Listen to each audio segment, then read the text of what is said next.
go over the power hour. When I talk about power hour, this is a big short that happened in the S&P. I was talking about, I was chatting over with it in the chat room.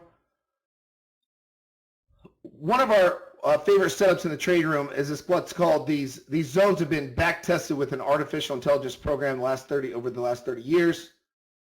So we know these zones are accurate in calling possible reversals in all these markets, especially the S&P. That's what we tested, is the S&P 500. So when it comes up to these zones, these are these zones, the red zones and green zones that come up. And we're looking for a reversal in these zones. So what we're going to do is, if you get out, if the zones are red, that means we're in a downtrend. We're looking for a candle close outside of that zone. But before it turns a red zone to a green zone, we're looking for the candle to reverse back inside, and it'll give you what's called a yellow entry bar, yellow trigger bar, entry bar, that shows us that that's a possible reversal.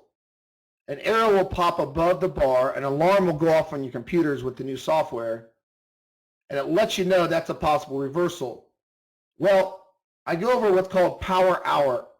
Power hour is, there's one in the morning and there's one in the evening. A power hour is defined as extreme volume, extreme volatility in the markets. And typically it happens in the morning session near the New York Open and the evening session near the New York close. So what we want to do is, if we get these reversals that are happening, especially the outer edge slingshot, in that power hour range. Now, I like power hour from 3:30 Eastern all the way to around 6:15 to 6:20. Traders say, why do you extend it past 4? And I'll show you why, because it works in the futures. The futures don't close till 5 p.m. Eastern. So on news days or volatile days, you typically get a follow through to around 6:15, 6:20 from 3:30. The morning session, a lot of professional traders consider the power hour 9:30 to 10:30. Well, the volume times are 9 to 11 typically, but I like power hour from 9 to 10 in the futures market. Futures start a little bit earlier than stocks do. So you typically get some nice trades from the 9 to 10 power hour. We had one yesterday that set up beautiful to the upside on the ES. I'll show you in a second. So this is the evening power hour. And what happened is we came up at 4:57. A lot of traders are thinking, well, that's kind of late in the tooth getting into 4 o'clock. Well, it's not, because futures extend over to 5 p.m. And I like watching it going into around the 4:15 level, 4:20 level. So you got a reversal here at a nice little short signal at 62.5, 51.62.5. The swing low got as low as what, 43. So almost 20 S&P points potential on the downside on this power hour short. Well, the same thing setups will happen on, this is the NASDAQ yesterday going into the close. It fired about the same exact time, just a little bit afterwards. It closed one candle outside of it, and then we got the nice little short you can see that came into the power hour short on the NQ. So you get a lot of nice little volatility in the power hour. Yesterday morning, before it came up, I was talking traders in the trade room. We had a possible outer slingshot short. So on the microphone yesterday, I was talking about this when we broke out and we started retracing. So around 9:45, I was talking about watch for the outer edge slingshot. These are leading indicators, not lagging. And sure enough, right afterwards, we get a close outside of my outer zone. The zone's green, we're looking to buy. And then we get a reversal bar that came live in the room here at this level at 9:49. And that fired at 38.5. The rally came up to 60. So 38, 48, 58, over 22 S&P point potential on a power hour session. I said I love that 9 to 10 level. If you go back on my strategy and test it over the last 90 days, you can see that 12 Simrenko and 20 Simrenko work really well on that outer edge trade on the S&P that we tested. So then we come into a double top breakout. We talked about this breaking out into a new level because market profile, it already hit our target of 47 earlier. So 47 was our new breakout from profile in the room. We get a breakout in the room, a profile at 48.25.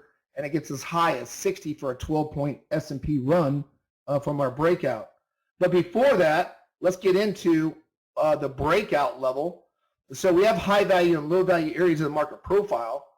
Market profile has worked for 39 years now. It's one of the top indicators out there that I've ever seen in the market. There's thousands of indicators that are out there, but to me, 99% of a 99% don't call the moves in the market like market profile will, because that's all the participants in the market. It doesn't take our opinion.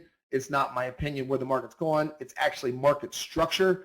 This is all the volume coming in the market, all participants, all algorithms, all hedge funds, banks, professional, amateur traders. It spits out these high value, low value, and control points. We don't use a small market profile like a 30-minute market profile.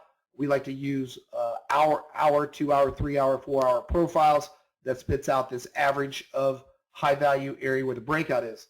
So what happened was high value was sitting at this level. I drew it on this chart. We broke out a high value area. We start closing outside of this market. What that created is an imbalanced market. When you're inside a market profile for the last 39 years, the market is balanced. You get outside a profile, you become imbalanced. When you become imbalanced, there's no resistance to the next market profile. Well, my next market profile was 47. 47 was my target I talked about in the room, was right here. So here was our target in the room when the breakout happened at 28 and a half, and I said the target is all the way up to 47. Well, we had the zone breakout, the yellow trigger came in, yellow entry bar. Our oscillator down here, you can see it broke out above 100, does a little cup and handle, and then flat lines. The flat line tells you a hard trend is coming, and the market just explodes to the upside, and we get another breakout for a three-pointer right there. We get an outer edge slingshot, then another breakout that comes through on the break there. So now this morning, going into the session, we had a breakout earlier for you early morning traders. A breakout earlier happened for early morning traders at 3 o'clock. What I'm looking for now in the live market, non-farm payrolls comes out in about 3 minutes. I'm going to get the charts back up. I'm looking for an outer edge sell here. I need to close outside of this edge and then close back inside it for a yellow entry. Or if it's too weak, I need to close below this zone breakdown, which is 41.50.50. So that's how we stock our trades in the room. You got these zones. We're looking for an outer edge sell here in the zone. If it's too weak, we're looking for a zone breakdown. As of right now, the oscillator is paid into a stronger market. The market's in a counter trend trade move. You see the oscillator's above 100, little cup and handle. It's starting to trend up a little bit. So we are in a positive move up. What I'd like to see, if we get a zone breakdown, get this oscillator come like this, break down below negative 100, do a little mini cup and handle, inverse cup and handle, flatten out, and start trending like it did earlier in the morning session. I'd like to see that on the zone breakdown here. So those are our two setups here this morning. We're going to stalk and look for. The new indicator has been released. These automatically come up. Go to the PDF, guys, on the members download page. It tells you exactly what these indicators do. And a lot of you guys had questions, and I made sure that we answered those yesterday and updated a new PDF for you on most of the majority of your questions. So let's take a look at that. We do have a big gap in the market on market profile. I am looking for this market to go down to lower. We look at previous day's market profile. That's how I get my targets. I got a huge gap in the market, guys. Gap all the way down here to 51.1775. A big gap in the market. If we get through this control point, which is a low today, pretty much on this session, we're looking for a nice zone breakdowns and etc. Look at this big gap in the market. Huge gap in the market. We should have a nice day trading today. I'm looking for it to break down, get this zone breakdown. We'll do a follow-up video here later on this afternoon, see if the zone edge hits or these zone breakdowns.